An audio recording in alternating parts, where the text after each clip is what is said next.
So, good evening, everyone, and thanks for joining us for this month's edition of Métis Coffee Talk, coming to you live this Thursday, May 25th. My name is Keith Henry. I'm the president for the BC Métis Federation, and I'm joining you here from our office in Vancouver, British Columbia, on 3665 Kingsway. I have got a lot of guests and friends with us, both online and in the office here tonight with me. To my right, I guess, camera left, I've got Mr. Joe Desjardins. Hi there. Thanks, Joe. You're a man of a lot of words. And want to welcome, I see we've got Greg. Greg, where are you joining from today? Hey, Keith, coming to you from West Bank. Just beautiful evening here, and glad you got the coffee on down there and some fiddle tunes going. Well, it's called Métis Coffee Talk, but it's actually Diet Coke Talk tonight. I've got a Diet Coke in my hand. I got my coffee. Yeah.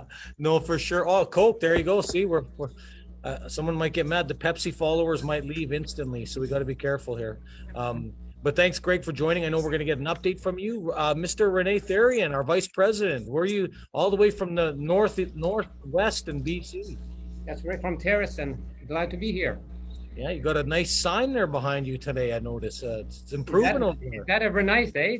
Yeah, that looks good. Well, Renee, we'll come back to you. I think you got your backup, Sean, with you tonight, I believe. Backup's here. Backup, yeah, we're all ready. Yeah, I saw the guitar arm show itself all of a sudden on the video. So welcome, Sean. And back by unpopular demand, Mr. JJ Lavallee. Hello, how's it going out there? Good, JJ. How are things in Saskatchewan? Awesome. That's all good. Settling in just good out here. It must be good. You're just relaxed. You look like your hair's growing. You look like a beach guy right now. That's right. I'm pulling the what do you call it? The Ringo Starr kind of look from the '60s. Yeah, well, there you go.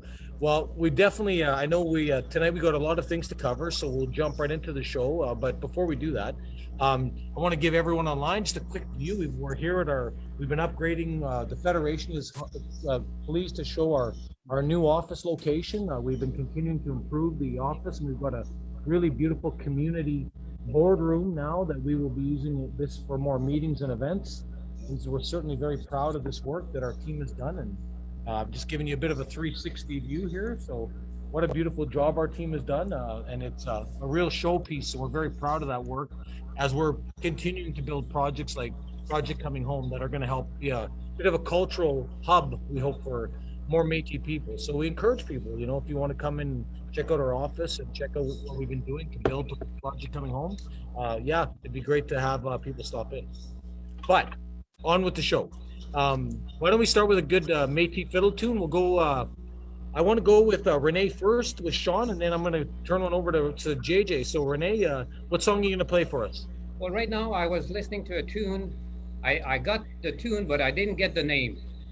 So bear with me. I'll just play what I've heard.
Right on, Renee. That was a great unnamed tune. Maybe one of our listeners will know what tune that was, but I don't. Or I'll have to call it Coffee Talk tune, eh? Yeah, the new Métis Coffee Talk tune. There you go. So now we're going to jump to our Saskatchewan Métis fiddler, Mr. JJ Lavalley. JJ, what are you going to play for us? But you're on mute right now, so hopefully unmute. Hey, yeah. So for you watching at home and listening at home, here's one of our traditional dances, the heel and toe polka. So you can dance right at home. Here you go. 1, 2, 3, 4.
That was great, JJ, and sound was perfect this month. There you So, go. yeah, it was perfect. That was It awesome. makes up for the last time, eh? Yeah. Well, don't worry. We always seem to. This is a mom and pop online show, and we work our way through technical challenges. But no, great start, you guys. And I just want to reach out. I know I'm just following comments online. I want to say hi to Don Woodcock, who says, "Hey ho, my friend." So Don, great to have you online Hi, tonight. Don. And I see Elizabeth Pierce is watching, our one of our leadership out in Terrace. She's probably governing to see how Renee does on the show, of whether she has to discipline him after or anything like that. And there's many others, but a lot of other friends. But so welcome, good night or good evening to the members of all that sort of stuff. So wonderful. And if you have any questions, anyone, make sure you can ask online. We are monitoring those comments. So now, having said that, I want to go into some information. As many of you might have been following along on our website, we just released the newsletter on the website, so I'll just pull it up for you at the same time. But there's a lot of things unfolding right now with the Federation. We just released this today, was the May newsletter. And, and there's a number of other things. We also, some of you might have seen, we just released the May 18th board minutes from last week. I want to thank our Federation board members that were here. Several important decisions were made last week, and I will review a few of those this evening. And I also want to just acknowledge we did post for an administrative assistant, a summer student opportunity here at the Federation office, and we had a number of young Métis applicants from various post-secondary programs apply, and I know we were holding some interviews today. So yeah, it was great to have all that information out there. But I want to start today with just quickly reviewing the newsletter itself. And I think just bringing up for everyone on the screen, just a little bit more of the information that's, coming together with the organization, of course, in a number of different ways. So, of course, now that I want to go pull it open, that's when I have a hard time finding it again, because I just closed it by accident. But so just bear with me for a quick second. But the main newsletter, again, is just some quick stories. And when I've got guests on tonight that will talk about some of those items that were actually on the newsletter itself. So I'm just pulling it up here. Just a second, I got to bring the screen back. So yeah, so this in the newsletter, what we try to do is there's some specific things we're going to talk about tonight, and I hope you've had a chance to sort of have a quick look at some of the articles in there. Tonight, we're going to talk in a short bit with Mr. Greg, who's online with us, and he's going to Mr. Mazur, that's going to fill us in on the new Métis Spark program, a new program funded by Employment and Service Development Canada. He will talk a bit about what we're looking for. There'll be 2 new project programs, one in Prince George and one in Kelowna. And we've talked a little bit about this last month. Now we can officially talk about it because we've signed the agreement, and we'll be looking for applicants in the very near future, starting hopefully in the next day or early next week. We also want to talk about, and I've got to my, as I introduced at the beginning of the show, a little bit about Métis at Home Capacity Project. So I'm going to start with that one tonight. Just share a little bit of that information about the Métis at Home project. So, I'm going to put the screen back a little wider here for us, with myself and Joe's joining me here tonight to talk about that program. So, Joe, I'll bring up the document, but why don't you just introduce yourself and what this project is about for Sure. core members, of course. You bet. My Yeah. name is Joe Desjardins, and I'm the Director of Research at the BC Métis Federation. And on April 28th, we announced the Métis at Home Capacity Project. I guess the main broadsheet there, or the graphic today, that would be a great one. Although this one, if you scroll down a bit here, Keith, you'll also get to this is the wrong sheet, but if you scroll down a bit, you'll see the same information. Scroll down one more, and it's right there. All right, so here's the introduction. Métis peoples in British Columbia are some of the most underrepresented and marginalized people in BC. Initial and incomplete data suggest mixed ancestry peoples suffer from homelessness, housing insecurity. And, we put out this announcement on April 28th, and as part of protocol, we reached out to community leaders first. And we sent an email out, a letter, and we're working with some of the community leaders right now to facilitate a response about this project. I think that the interesting thing about this project is it supports our community-based research methodology. It's all about the communities, going into the communities and making partnerships with them, building on our current work. And that's how our project is different. We have a clear Indigenous research methodology. It ensures accountability to our projects. When we talk about ideas like housing and homelessness, Keith, we want to make sure that our communities and our members respond to these ideas like, how do Métis people perceive home? Well, these are questions that oftentimes settler communities or governments have put out reports that have defined Métis and the understandings of what it means to be in a home or what it means to be homelessness through their lens. What we're doing is we want a community-based approach that goes into the communities, very consistent with the work that we're doing, and is accountable to and builds a relationship. I just had a meeting with Renee and Roseanne from the Terrace community today, and we're building relationships one at a time because we want them, because our first responsibility is to our members and our local communities. We want them to be able to tell us what this project means to them and help us really flesh it out, work it out.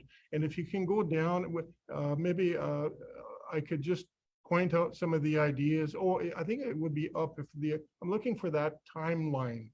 So it's a bit chasing around here. There it is. All right, so it's broken into a year-long and we're going to go into the literature. Like I said, we want to be able to understand what's being said about Métis and have Métis contributed to the conversation. And this is an important thing because oftentimes these bibliographies, they point out, we want to be able to point out the limitations of government studies or the limitations of industry studies when it comes to being Métis in the Pacific Northwest.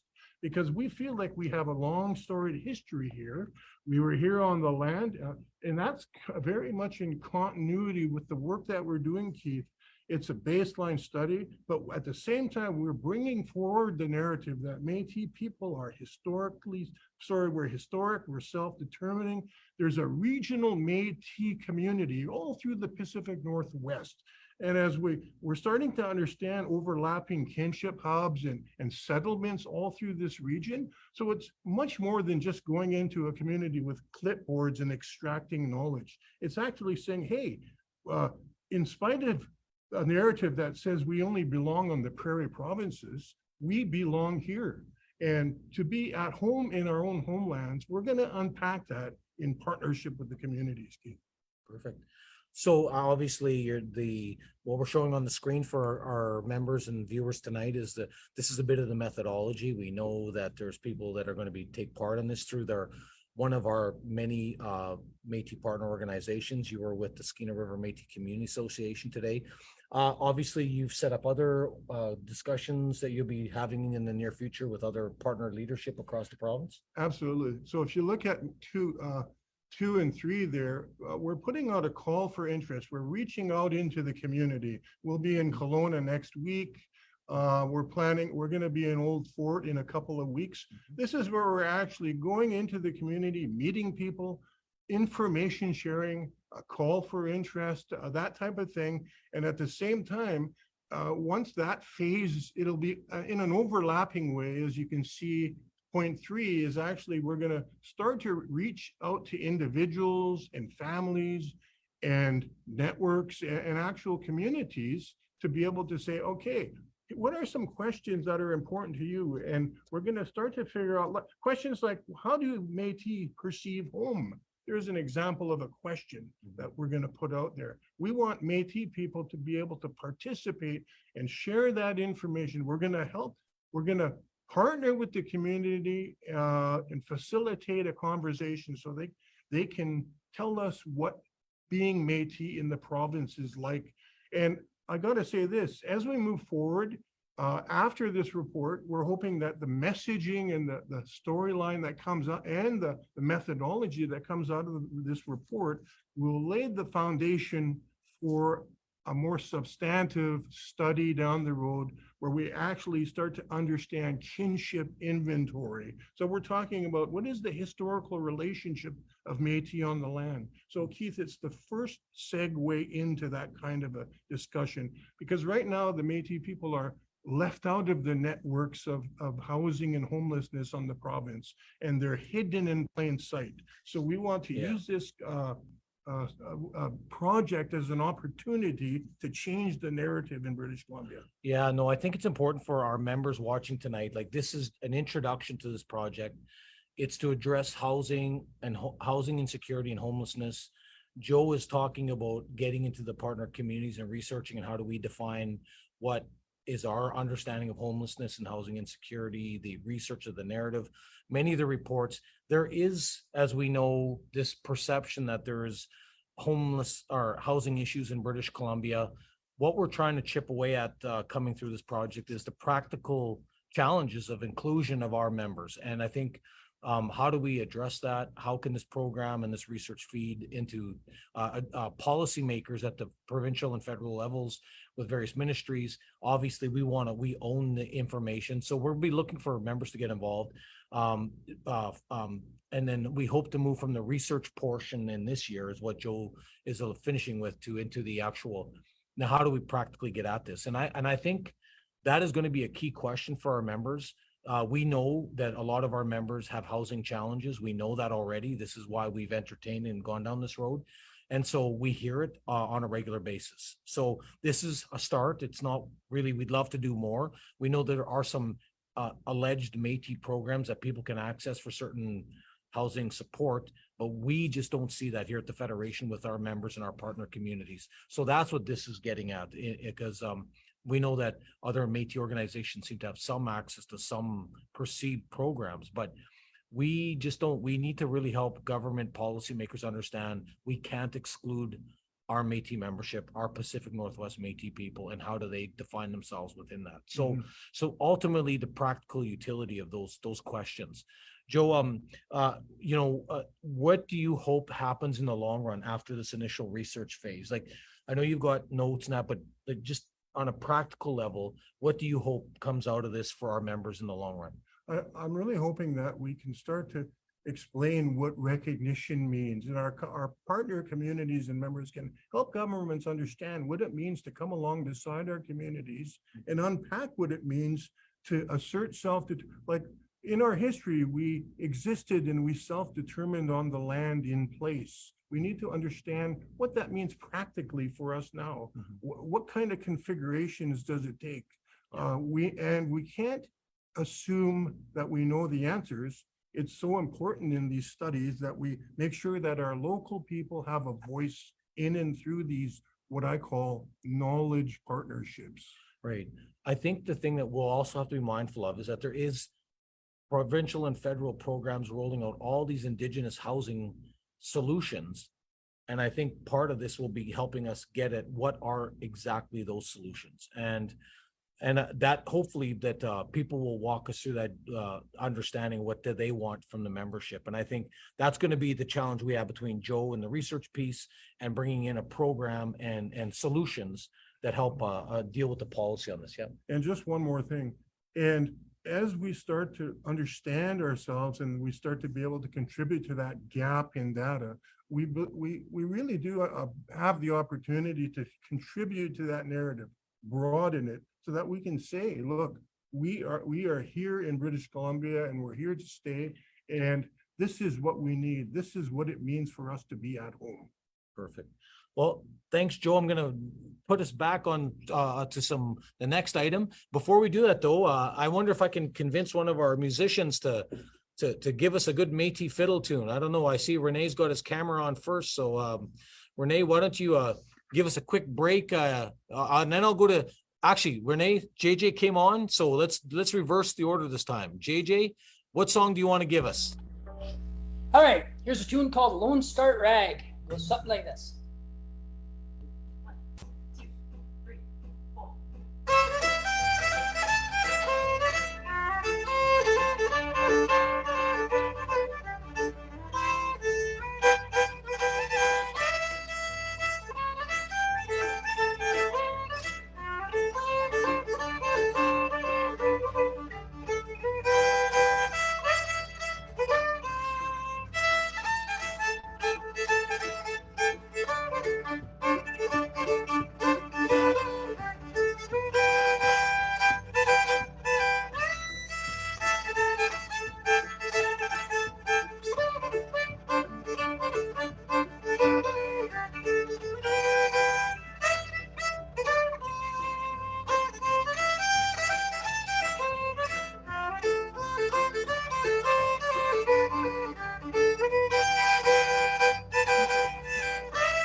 Excellent job, JJ. Excellent job.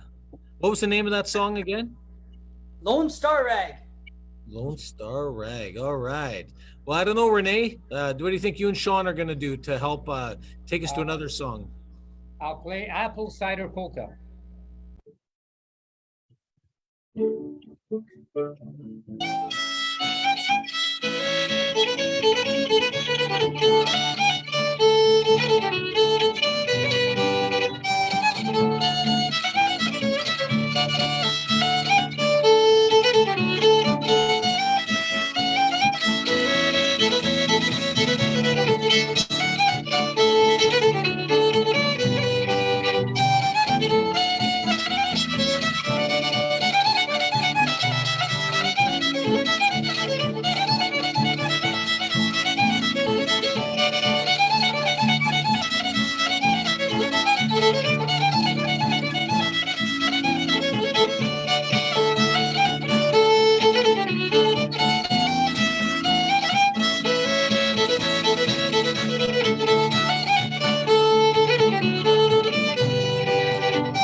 Another great song there, Mr. Renee Therian.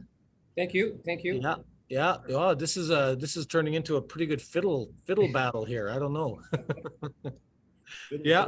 Well, by the way, JJ, I don't know if you're carefully listening, my friend, but I just wanted to pass along. Mr. Earl Story is watching online tonight, and he said, "Good day, JJ." So just want to make sure I pass that along to you in case you hadn't seen it. So you've got some fans out there. And obviously, someone, Andre, said, or Andrea, sorry, she was tapping her toes here. So that's good. I'm glad we're getting people excited about watching the show. So, anyways, on to the next item of the day. But thanks, JJ and Renee. We'll come back to you guys in a short bit here. As we do, we kind of cut to some commercial breaks with some great fiddle tunes. But we go to turn our attention to Mr. Greg Mazur. Greg, welcome to the show tonight. Hey, Mr. Henry, good to be here.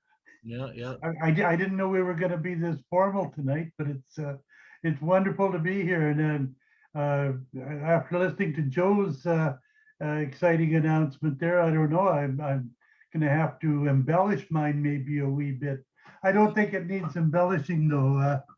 As you're aware, Keith, I'm just really excited to be here and talk to all of the folks out there at our coffee talk that about an exciting new program that we've just launched here. And I think you signed the official document with the federal government yesterday about 10 o'clock in the morning, and this is the first of its kind for British Columbia Métis Federation. We're just so excited about this.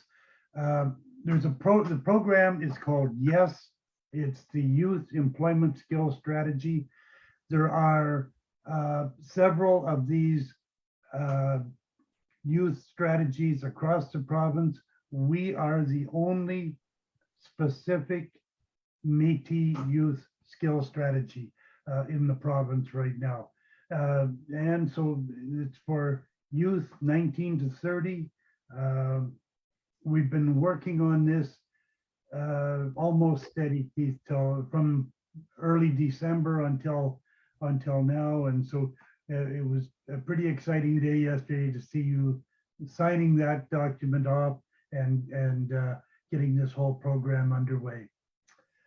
Yeah, no, I love, this is, one of the things we've been talking about. We've talked with Greg, we've had you on the show in past months gone by, and we acknowledge that we have a lot of members that are slipping through the cracks, accessing different federal employment and training opportunities.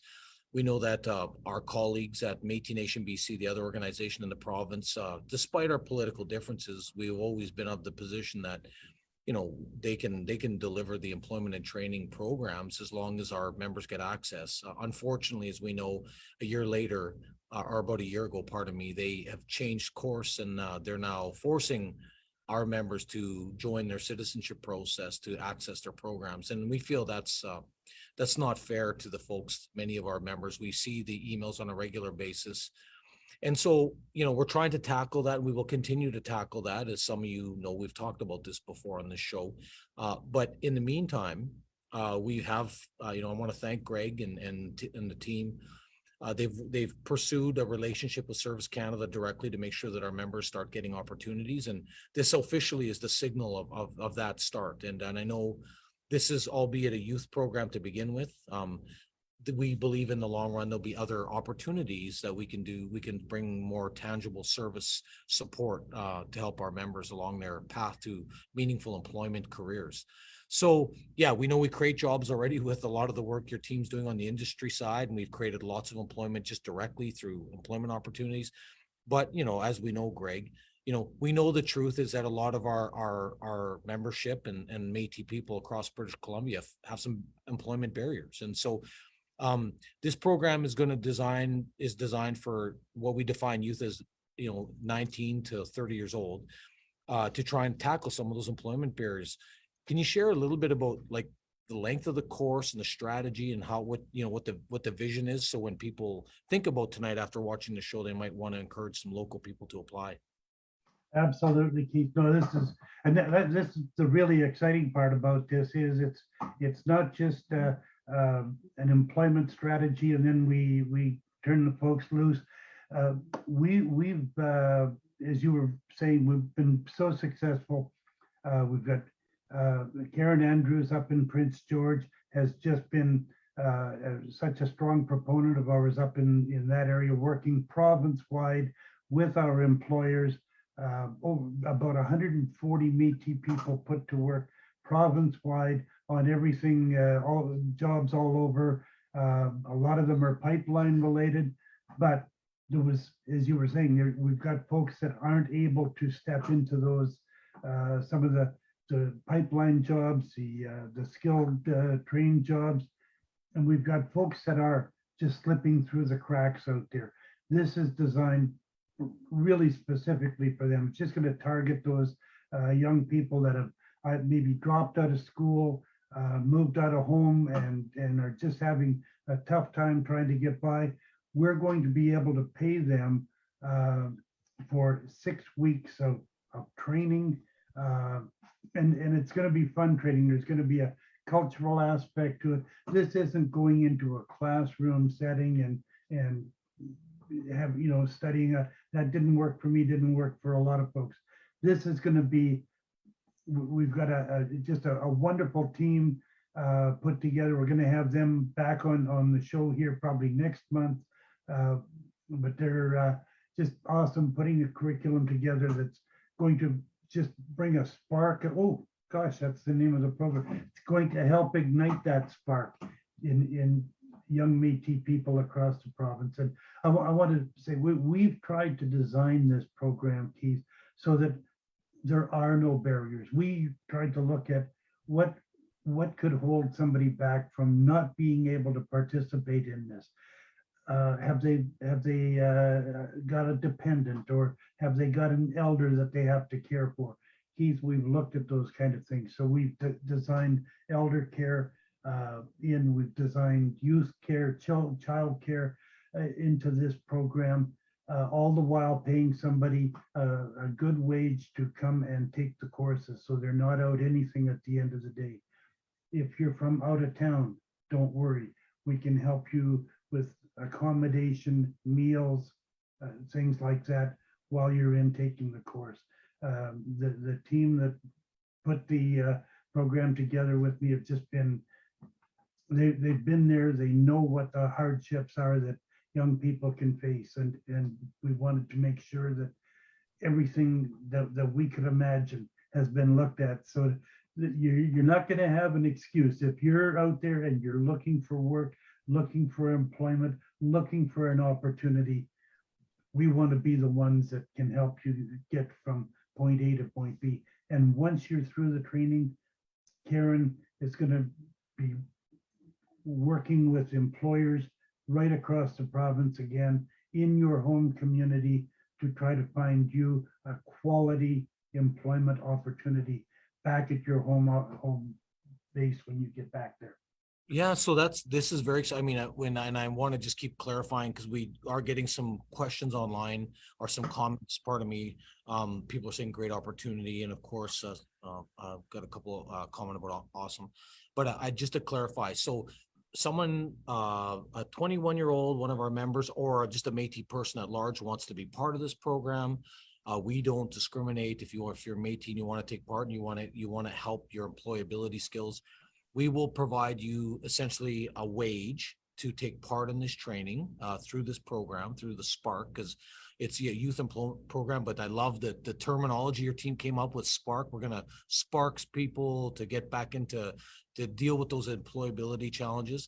So we're going to give people sort of life skills and employment skills style type training. And it'll include a practicum placement, I believe, in with an employer. So how long is the total? As you said, 6 weeks. Does that include the employment practicum side of it, or what? Like, maybe just help paint the picture for the timeline of these programs.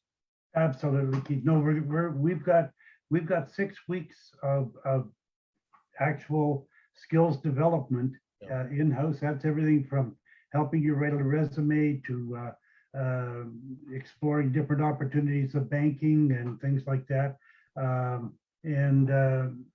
So we're going to do all of that for 6 weeks, probably have a little graduation party at that time, and then go into Karen's 11 weeks of paid employment.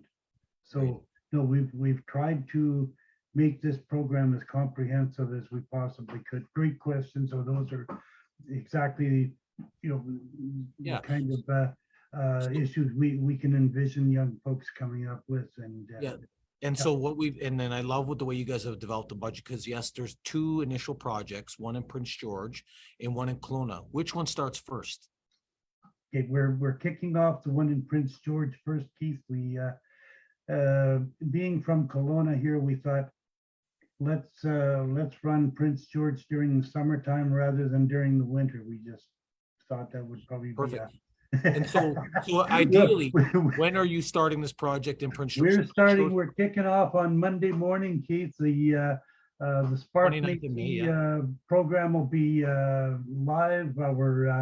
Our IT folks have assured us that you'll be able to go onto our website, click your way through to the Spark Métis program, and we're hoping to have the application form live by Monday.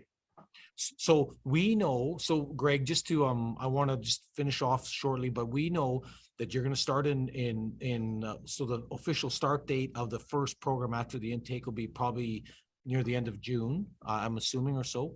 And so we know that we're going to start in June, later June, with the initial 6-week program, and then followed by an 11-week employment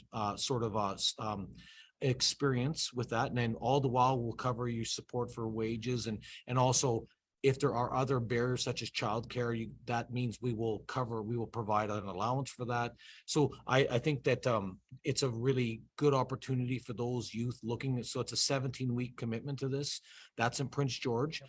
Kelowna, you're looking to start when is I'll just jump in, Keith. The actual dates, June 12th to July 21st in Prince George, followed by the work placement from July 24th to October 9th, October 6th.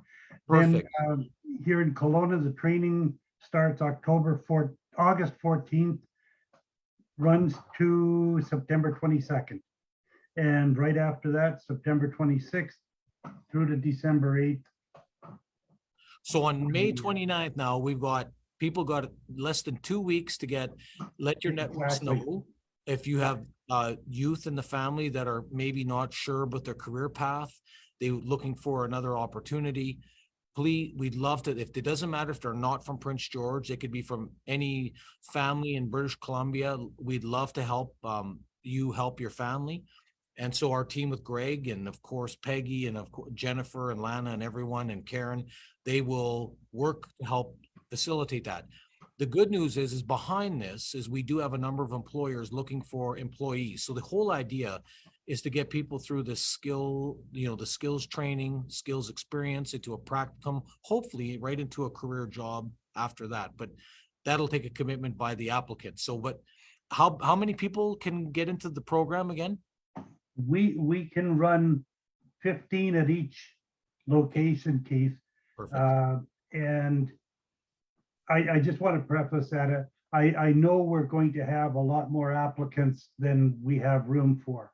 And as soon as they start rolling in, we'll be sitting down with Service Canada again saying, folks, we need to expand this program.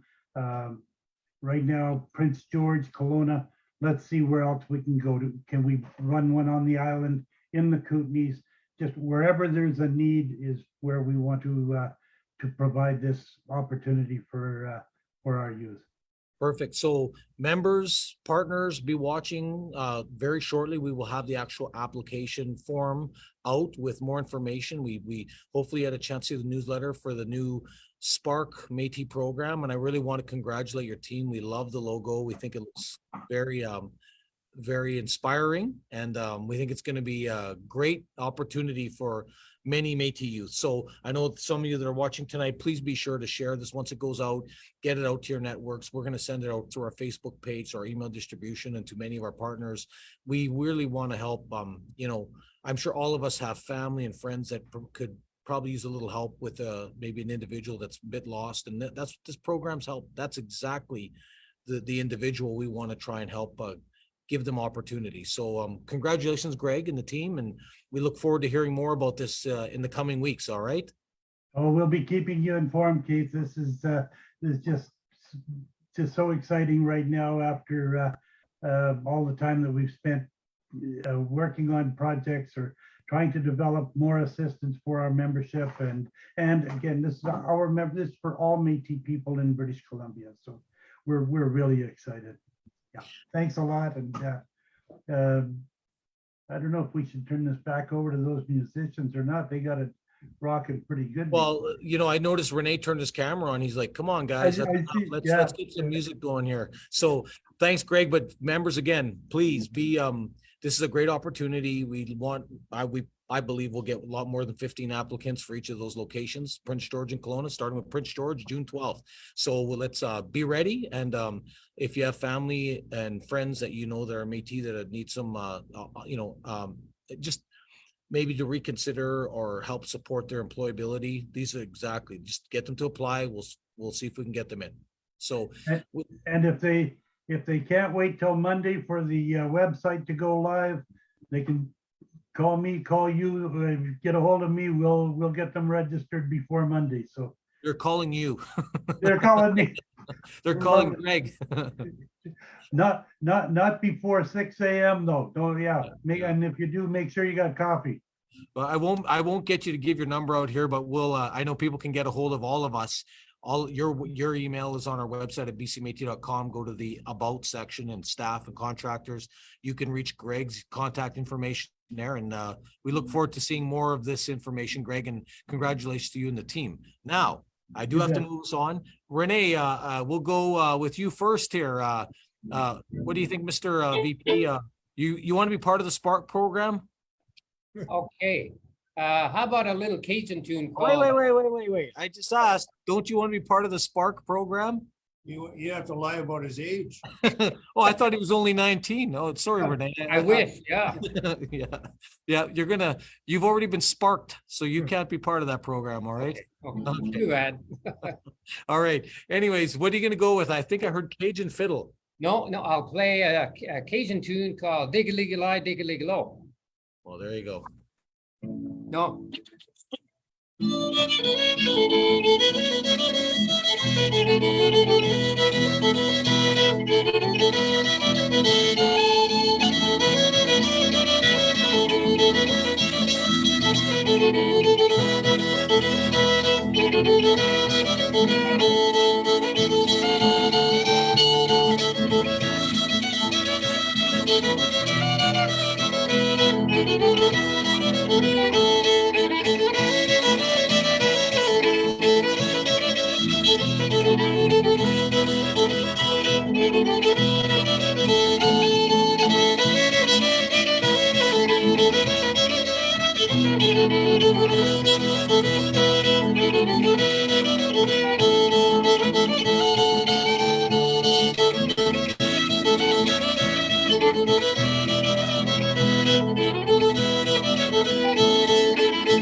Thank you, Mr. Vice President. That was some pretty good fiddling over there. I don't know, JJ. Let's see what you got in the fiddle strings there for us.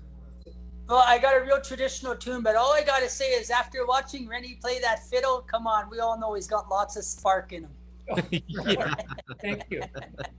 Yeah. By the way, JJ, we're too old to be sparked too. So I know, right? Yeah. So, I knew moving back to the prairies here, I'd get in touch with the traditional ways, and I learned a very traditional Métis tune. It's got some crooked timing in it. It's called The Drops of Brandy. I'll play that for you right now. 1, 2, 3, 4.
Great job, JJ. Very good, very good, yeah. Yeah, excellent tune. What was the name of that song again? The Drops of Brandy. Drops of Brandy. All right. I just learned it tonight. Yeah, okay. Yeah. Now, if I played that, I would be saying that, but yeah, that wouldn't have sounded that great. But anyways, great job, JJ. All right, I've got a couple of quick things I do want to just pass along to the membership. I know that time is limited on these shows, and we're getting to the last part of the show. Just want to carry on. There's a few things that I want to share. We did have our board meeting. It was in the newsletter. It was in the update on the website. I just encourage members. We are very transparent with what we do as an organization in terms of our governance and the work that we do as an organization. I think most of you that follow us know that we're extremely transparent with the information and everything that we have got going on in the organization. So we did post the draft minutes from the board meeting, and without getting into too much of the details, what I did want to just share is that, I encourage our members and our partners to always go back and review the minutes. We post exactly the decisions, the action items. I do thank our board members, whether it's, Renee is our vice president. He's also, an important member of our board, as with the rest of the board members, Louise, Roseanne, Cindy, Elizabeth, Jackie, of course, Earl Belcourt, who's been on the show before. We do have we've committed to quarterly board meetings minimally, so about every 3 months, if not more, as required. And I just hope that the members realize that this is our work we're doing to help provide opportunity and build programs and governance and address the rights, and all the stuff that we've been doing is very easy to know for our members should they want to read this information. So I won't go into the motions or action items, but just to ensure that all of our colleagues watching tonight, our members and partners, that there is some tremendous amount of information here should you want to really understand what's going on with the Federation. And it does specifically speak to our finances. It speaks specifically to the program. We just talked about the Spark program.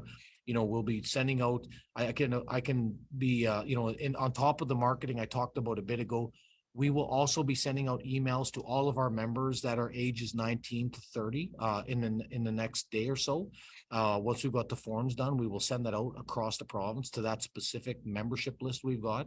And so we're going to continue to advance and push these items. And that's all part of what you'll see in some of our governance we do within the organization.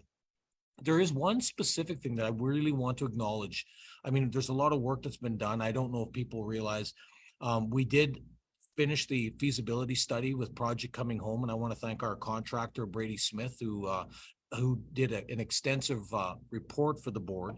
We have reviewed it. The board has accepted the recommendations, and we're working now to figure out how we're going to go to the next step in the process. So we're not just flying ahead and on wishful thinking. There's an actual business analysis of how we're going to make that cultural center vision of Project Coming Home come to life. So we've started an initial step. You see here with the boardroom.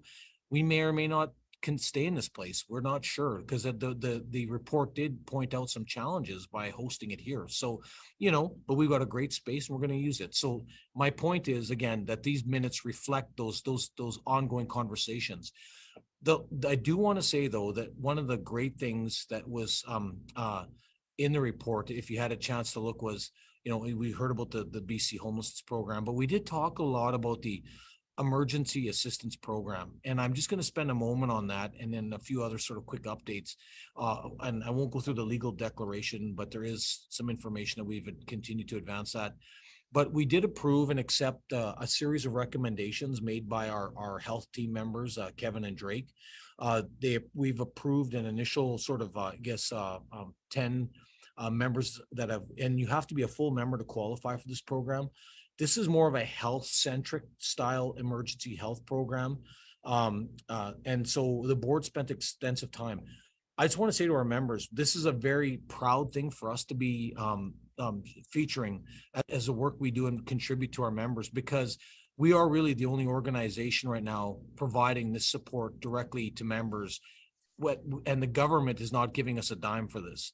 We have decided as an organization that we will dedicate at least $100,000 in the budget this year to helping members that are in desperate need for health-related style emergency funding assistance. Now, we can't help, we're getting some applicants that are quite large, and we can only help so much with so many people. So we've had a number of applications. I would just encourage you watching tonight that if you are a full member of the Federation and you are requiring assistance, please apply. You know, the board has been excellent in terms of their leadership and contributing and setting aside dedicated resources to help where we can. We know we can't fund everything that people ask for, but these are the kind of things that we really want people to feel that the Federation's there for. So we've had, in the initial round, we had some dental applications with families that couldn't afford all the dental work for their kids or themselves. We had some optometrist work requests. We had some elders with prescription care. Those are the kind of things that we're looking for with this program. Our health coordinator, Kevin, is available at communityhealth@bcmétis.com. And of course, there's other contact information, but we do, it's a simple form to fill out. It's not onerous. And then our team takes that in a blind process to the board. We don't give names. We understand the confidentiality. We understand people don't want to be made to feel like they have to be outed if they can't afford certain things. It's a caring program. It's a sensitive program to help members because we get so many phone calls in here. And I just want our members to know that we're all very proud of being able to try and help where we can. And I know it's not enough, but please, members, know that there is some assistance for those that qualify for the program. So hopefully you look on the way, it's available on the website, Emergency Assistance Program. Please, if you have family, friends, or people in your communities that need help, please refer them to that source and have them do the application. It's a very, very simple process. Now, just a couple other items I want to bring to your attention. We will be out in a couple of us, and Joe touched on this a moment ago, or a little earlier in the show. We're excited. We'll be up. We're carrying on with town hall engagements. So we'll be in Fort Nelson coming up here on Saturday, June 10th. I really encourage the Métis people up in Fort Nelson, to consider coming out. Some of you might recognize this agenda and topics because we've been doing a similar series of town hall meetings. Some of you recall, we were in Kelowna, Surrey, we were in Terrace, and Clearwater. So we're in Fort Nelson next on June 10th. So we're only a little under 2 weeks away.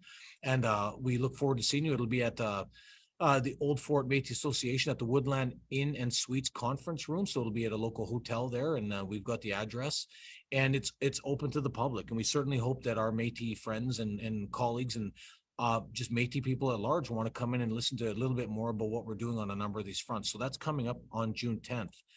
We also have a number of other initiatives coming up that hopefully you're aware of. We carry on with our coastal water protectors work and the work that we're doing in that regard. We have a couple of community events for here in the Lower Mainland, should you be interested to get involved. So the coastal water protectors are having their Ocean Day event coming up in English Bay here in Vancouver, the Vancouver area. So if you want to join the Coastal Water Protectors on Ocean World Day at English Bay for an evening of community engagement from 6:30 till 8:30 p.m., networking, beach cleaning, and it'll follow with a dinner at the boathouse. And that's our gift and our thank you for you coming out and contributing to coastal water protection. Like, we've said our members have been clear to us, and our partner leadership, community leaders, they want to make sure that the Federation is part of environmental and water safety and protection and environmental stewardship. So, I want to thank Angel Fisher and the team for the work they're doing here. I would just encourage people, you want to come out. It is on June 8th of course, at English Bay, which is one of the beaches here in the area. And so we'll look forward to hopefully seeing some of the members out that night with some of our team members. We also have another event happening on June 11th at Kitsilano Beach Cleanup, on June 11th. So June 8th is English Bay. June 11th, 9:30 to 11:30 a.m. in the morning. They'll have a sort of networking lunch and cleanup and all that sort of stuff. And they're having a networking lunch at Cactus Club. So, that's on us again. Like, we hope you come out either to English Bay on the 8th or Kitsilano Beach on the 11th. So lots of ways to get involved, lots of information, I know, but it's always available on your website, on our website at bcmat.com. And we post it on our Facebook and we email it out to the distribution network. So get involved. Okay, we're coming to the end of the show. I want to get one last fiddle tune from our colleagues, Renee and JJ. I think Renee, will go with you. You look like you picked up the fiddle and you're ready to go. And what's your final song going to be, Renee? Oh, you're on mute, Renee. Sorry about that.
Great job, Renee. And what was the name of that song?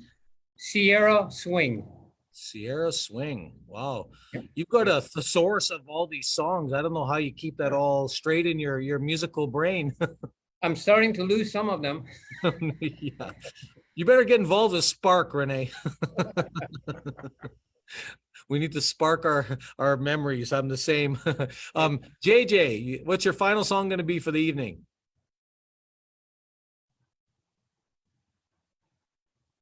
Oh, JJ, you there? You're on mute. I'm here. All right. What's your final song going to be? 3 Men on a Horse. Okay. It's a good little tune. Goes something like this. 1, 2, 3, 4.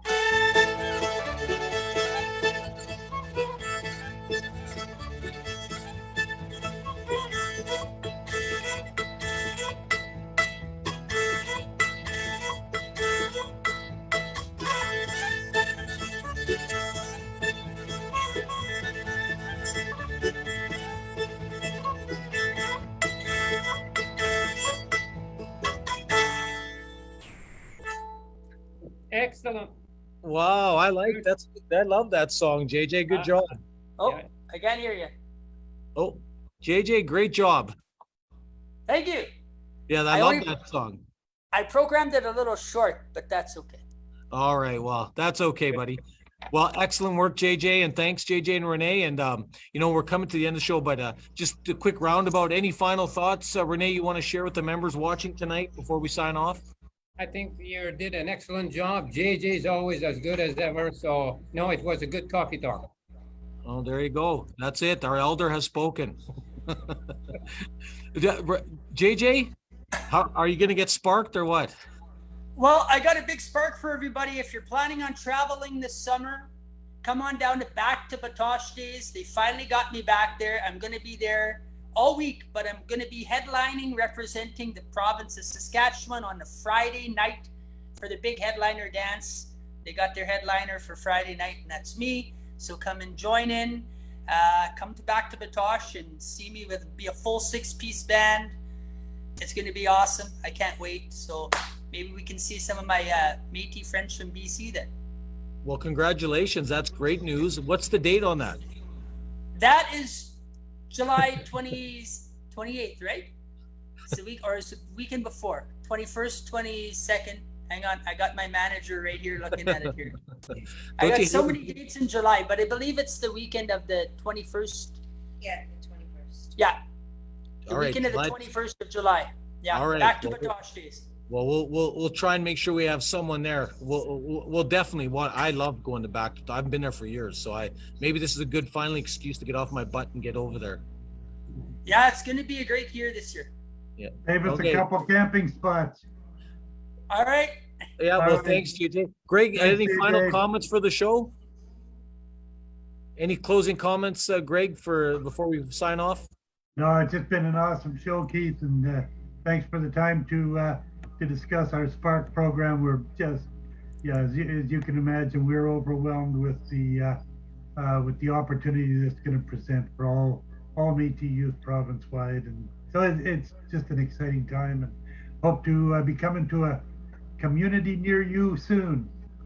Right. Well, Greg, great work on the Spark program, and I know that the applications will be out soon, and I'm sure we'll see a lot of our members and Métis people at large want to get involved. So good work on that, and I look forward to hearing how it goes in the coming weeks. Okay, we'll have you back next month to hear how it's going. All right. Okay, my colleague, Big Joe. Joe, what do you think, Joe? I thought it was great. I like the film music. I like your hair, JJ. You're doing good.